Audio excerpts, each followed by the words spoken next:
Okay, so this is excitation contraction coupling in skeletal muscle. Right now, this is my cell at rest. This is the somatic motor neuron of the axon terminal. These are vesicles containing acetylcholine inside.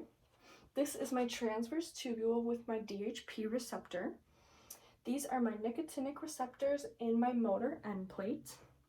This is my SR with calcium ions inside and the RYR receptor. And this is my ATP pump with my ATP potassium sodium pump. Okay, so first, inside the somatic motor neuron releases acetylcholine into the synapse.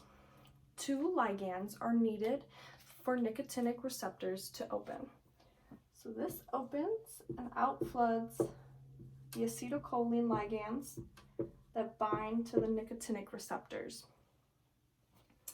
Receptors open, allowing sodium to diffuse into the muscle cell. So now these can open, and now Na plus sodium is allowed in there. The cell becomes depolarized. This spreads throughout the cell. So now these become negative.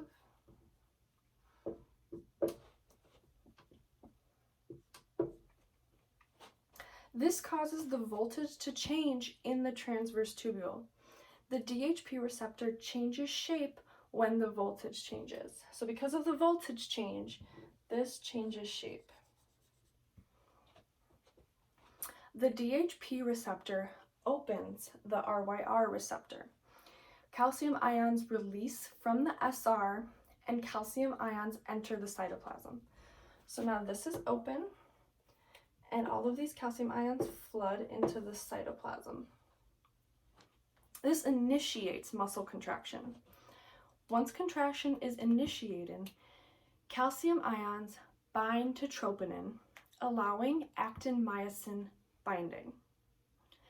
Myosin heads execute the power stroke.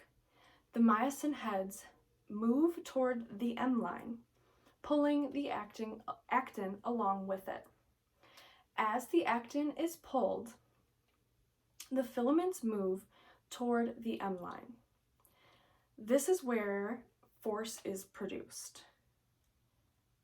Actin filaments slide toward the center of the sarcomere, and then the relaxation phase will occur.